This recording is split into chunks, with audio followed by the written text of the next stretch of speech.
اے ماں تجھے سلام، اے ماں تیرے قدموں کو سلام، اے ماں کہاں کہاں تیرے قدموں کو بوسہ دوں، اے میری سونی ماں ہر پل تجھے سلام۔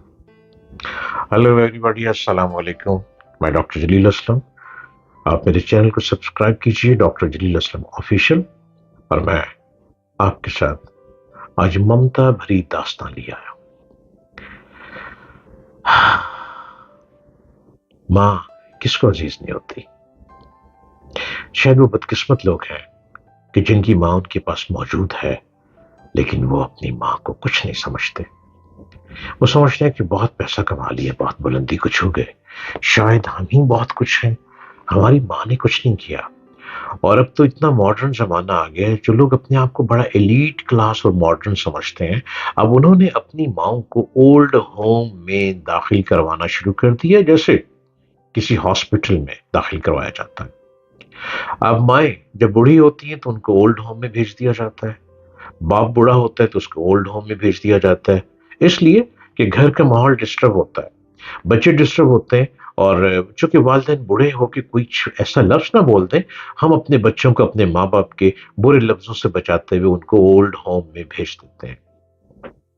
ارے یارو، کبھی یہ سوچا جس ماں نے 9 مہینے کشت کاٹی، جس ماں نے پیدا کرنے کے بعد ساری رات بلکتے روتے بچے کو سینے سے لگائے رکھا، جس ماں نے اپنی نیند اڑا دی، جس ماں نے اپنا آرام ختم کر دیا، جس ماں نے اپنے چین کو برباد کر دیا، آج ہم اس ماں کو اس لیے اولڈ ہوم میں بھیج رہے ہیں کہ ہمارے بچوں پر ہمارے بوڑھے ماں باپ کا برا اثر نہ پڑے۔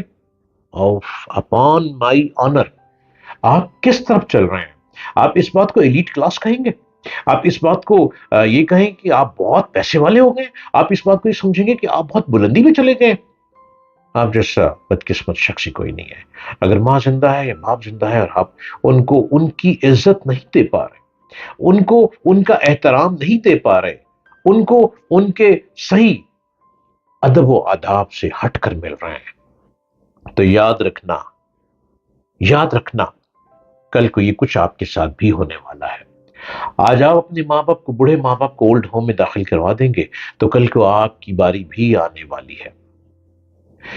ایک ایک مرتبہ ایسا ہوا کہ ایک صاحب بوڑھے ہو گئے، اور بوڑھے ہو کے تو انہوں نے اپنے بیٹے سے کہا کہ بیٹے یہ دیکھنا دیوار پر کیا بیٹھا ہے؟ تو اس نے کہا ابا جی کوا۔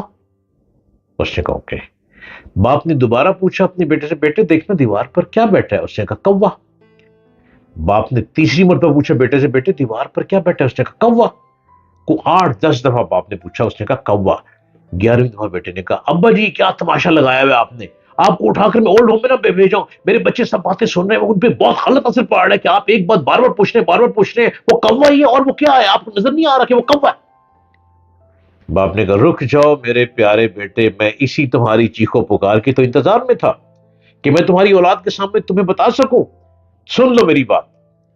کمرے میں باپ گئے اور جا کر ایک ڈائری لے کر آئے، اور ڈائری پہ پیج نکالا، اور پیج نمبر 36 پہ وہ بندہ ڈائری لکھتا تھا، باپ نے 36 پیج نکالا اور کہا بیٹے اس ڈائری پر میں نے رات کو لکھا تھا، میرے بیٹے نے 100 مرتبہ مجھے پوچھا ابو جان یہ دیوار پر کیا بیٹھا ہے؟ میں نے کہا بیٹے کوا۔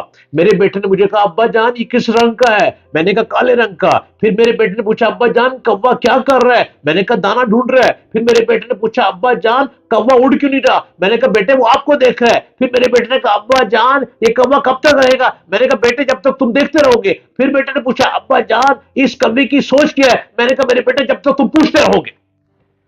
تو باپ نے کہا یہ دیکھو اس پیج پہ تم نے 100 ٹائم مجھ سے پوچھا تھا، اس ڈیٹ پہ اتنے بج کے اتنے منٹ پہ، اور میں نے لکھ لیا تھا رات ڈائری میں، اور میں یہ دکھا رہا ہوں کہ تم نے 100 بار پوچھا دیوار پر کیا بیٹھا ہے، اور میں نے لکھ لیا، اور آج میں نے 11 دفعہ تم سے پوچھ لیا کہ دیوار پر کیا بیٹھا ہے، تو 11ویں مرتبہ تم چیخ پڑے اور تم نے اپنی اولاد کے سامنے کہنے پہ مجبور ہو گئے کہ ابا جان اب بوڑھے ہو گئے ہیں۔ جب بوڑھے ہو گئے ہیں تو آپ بازی ہار گئے ہیں، اور لہذا اب آپ کو اٹھائیں اور ہم آپ کو اٹھائیں اور کسی اولڈ ہوم میں ڈالیں۔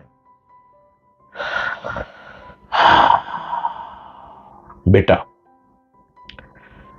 بہت بڑا ڈاکٹر تھا، بہت ٹاپ کا ڈاکٹر تھا. وہ بہت رویا. اس نے کہا ابا جان مجھ کو معاف کر دیجئے. ابا جان یہ نہ تھی میری قسمت کہ آج میں کیا کر بیٹھا.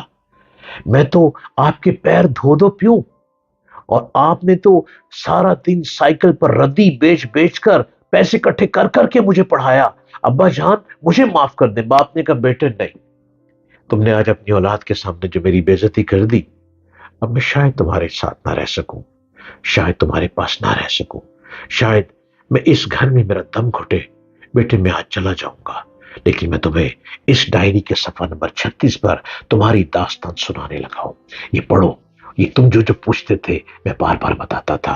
میں نے کبھی بھی تمہیں نہیں ٹوکا، میں نے کبھی بھی تمہیں نہیں روکا. میں ردیاں اکٹھی کر کے بیچتا تھا کہ میرا بیٹا کچھ بن جائے، اور میرے بیٹے اللہ نے تم کو ڈاکٹر بنا دیا، تم بن گئے. آج میں تمہارا کھانے لگ پڑا ہوں نا، تو جب تمہارا کھانے لگ پڑا ہوں تو تمہارے لفظ بہت اچھے ہیں، لیکن باپ کے لفظ تمہیں چبھیں گے.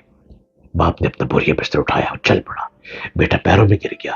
باپ نے کہا نہیں، ہم بھی انا رکھتے ہیں. اگر تم ماڈرن سوچ رکھتے ہو تو انا ہم بھی رکھتے ہیں. اگر تم اپنے آپ کو امیر سمجھتے ہو تو غربت میں ہم لوگ بھی دھکے کھا کے پل جاتے ہیں. لیکن ہم بھی تمہاری طرح انا باز نہیں، لیکن میں تمہارے بچوں کے ساتھ آج نہیں رہوں گا. خدا را خدا را ان بڑھے والدین کو گھر کی رونق سمجھیں. وہ آپ کی رونق ہے، وہ آپ کا سرمایہ ہے. جس گھر میں بوڑھے والدین ہیں اس گھر میں رونق بے حساب ہے. جس گھر میں بوڑھے والدین ہیں اس گھر میں رزق بے حساب ہے. جس گھر میں بوڑھے والدین ہیں اس گھر میں اولاد جو ہے وہ حیا میں ہوگی، ادب میں ہوگی، آپ کے احترام میں ہوگی. اپنے بوڑھے والدین کو اتنا ادب دیں، اتنا احترام دیں کہ وہ جب دنیا سے چلے بھی جائیں تو ان کی روحیں آپ کے خوابوں میں آئیں، وہ آپ کو خوابوں میں آ کے بھی پیار کریں، اور اللہ رب العزت آپ کو اتنی بلندی عطا فرمائے گا کیونکہ آپ نے اپنے بوڑھے والدین کو محبت کی طرح اپنے سینے کے ساتھ لگا کے رکھا. اپنی سوچ کو بدل لیں، اپنی سوچ کو اسی دھارے پہ لا کے کھڑا کر لیں جس دھارے پر ہمارے والدین ہم کو لے کے چلتے ہیں. میرے چینل کو بار بار سبسکرائب کیجئے. ڈاکٹر جلیل اسلم آفیشیل. میں ہر روز آؤں گا، کوئی نت نئی بات لیے آؤں گا. کبھی دل کو ہلا دوں گا، کبھی دماغ کو جھنجھوڑ دوں گا، کبھی آپ کے پورے جسم کو ہلا دوں گا. مجھے دیکھتے رہیے.